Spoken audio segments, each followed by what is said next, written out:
She could have killed me. I was sure of it. Her blade hovered inches from my throat, humming with a sound like angry wasps trapped in glass.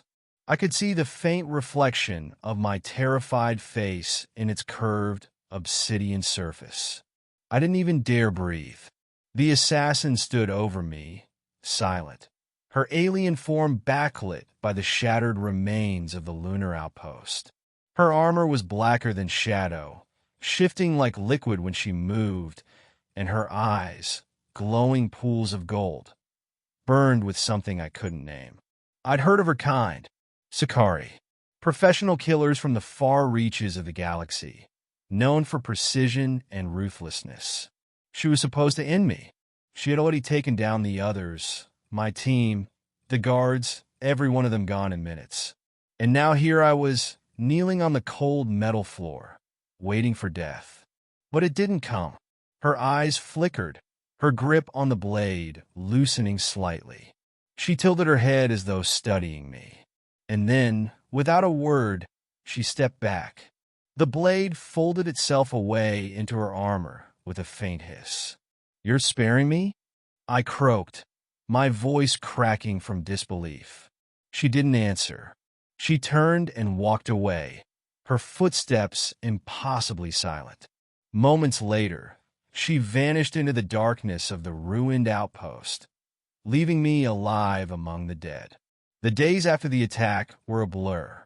Rescue ships pulled me from the wreckage, and I was hailed as the sole survivor of Outpost Thetum 9. I should have been grateful. I wasn't. All I could think about was her. Why did she let me live? Everyone had theories. She missed something, maybe a fault in her programming. She didn't see you as a threat. Luck. Plain and simple. But I knew it wasn't any of those. The Sicari didn't miss, and it certainly wasn't luck. That moment, when her eyes burned into me, felt intentional, like she knew something I didn't. It gnawed at me. I thought I could move on, but I couldn't.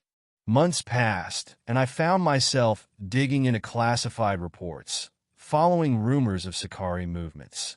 The more I learned, the less I understood. The Sicari didn't show mercy. They didn't leave survivors. So why me? The answer came on the outskirts of a barren colony world. I'd tracked whispers of Sicari sightings to an abandoned city, its ruins swallowed by time.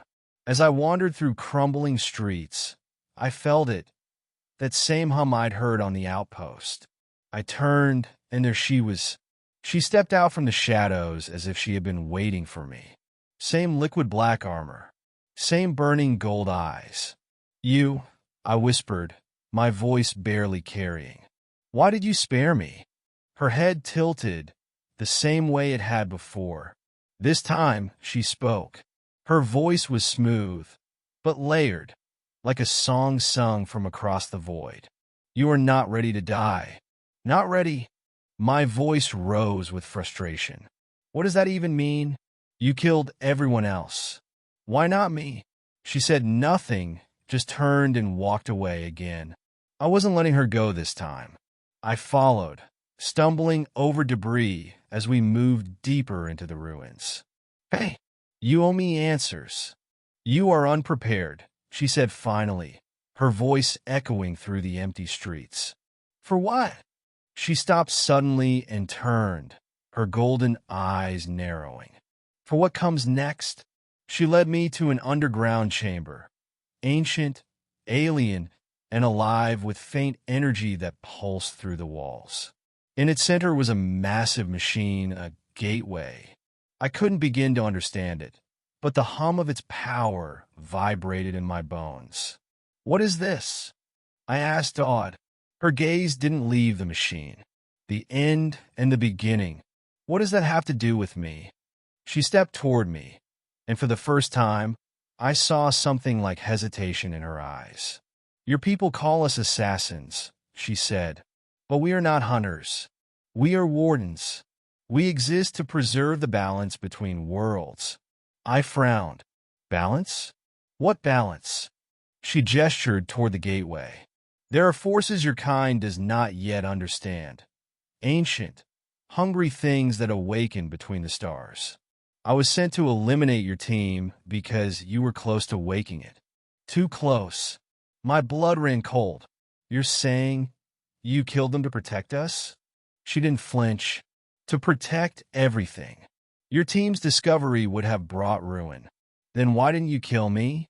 Her gaze pierced me, glowing like twin suns.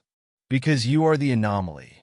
You are tied to this gateway in ways I cannot yet see. I spared you because you have a role to play. I staggered back, shaking my head. No, I'm not. Look at me. I'm not special. I'm not chosen. I'm just a survivor. She took a step closer. You think survival is accidental? I had no answer. In the days that followed, she trained me. She called it preparation for the awakening. The gateway was stirring, its energy growing stronger, and I was the only one who could close it, or so she claimed. She taught me about the ancient forces lurking beyond, about keys that only resonated with certain souls.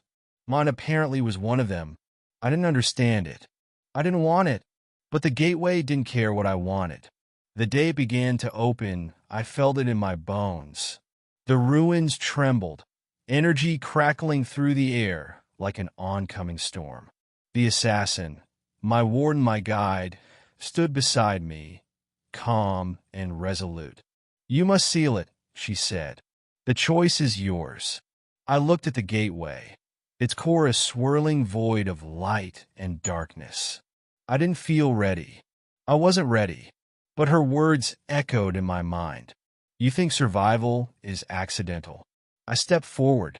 The energy burned, my skin igniting with light as the gateway resisted me, fought against me. I screamed, pushing harder, feeling something ancient and terrible clawing at the edges of existence. Hold, she shouted. Do not let go. And then, in a burst of light that shattered the ruins around us, it was over.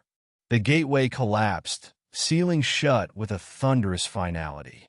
I fell to my knees, exhausted. The assassin knelt beside me, her golden eyes softer than I'd ever seen them. You are ready, she said quietly. For what? I asked, breathless. She didn't answer.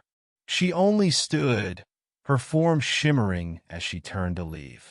Will I see you again? I called after her. She paused just long enough to reply. When the next gateway opens?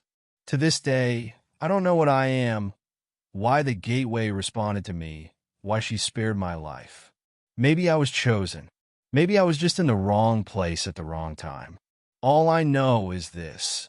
The assassin alien woman didn't spare me out of mercy. She spared me because I had work to do. And somewhere out there, another gateway is waiting.